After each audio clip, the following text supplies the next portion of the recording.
L'épreuve de force entre ces deux tendances se joue le 18 mars. Thiers veut récupérer les canons financés par les Parisiens pour la défense de Paris. Ces canons sont gardés par la garde nationale à Montmartre et Belleville. Les soldats fraternisent avec la foule qui était venue protéger ce qu'elle considère comme ses canons.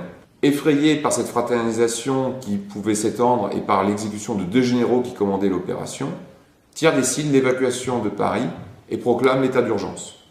La garde nationale se retrouve maîtresse de Paris, la rupture définitive est alors consommée. Ouvriers et pauvres des banlieues sont chassés par les troupes gouvernementales et se réfugient dans Paris, renforçant ainsi le déséquilibre social et politique en place. Le comité central de la garde, quant à lui, s'installe à l'hôtel de ville pour organiser la transition, tandis que les révolutionnaires, groupés dans un comité des 20 arrondissements contrôlant les mairies, faisaient monter la pression et réclamaient une révolution sociale. On voit donc que la commune qui émerge le 26 mars est bipolaire.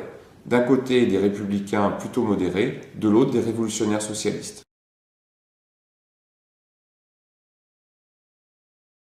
La commune apparaît comme un véritable gouvernement de la ville.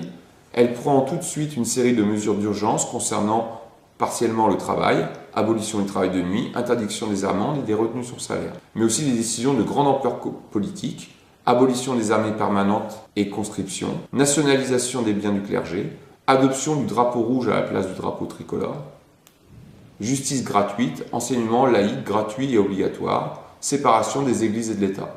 La bourgeoisie et les Versaillais sont épouvantés par ces mesures, pourtant relativement modérées. Il n'y a pas d'attaque contre la propriété privée, ni de persécution des opposants programmés.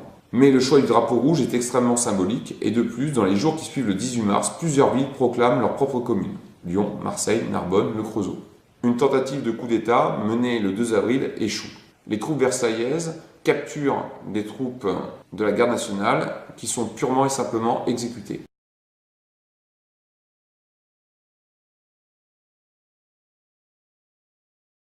Ces échecs des fédérés convainquent Thiers d'avoir recours à la force contre Paris et de préparer une armée de reconquête de la capitale.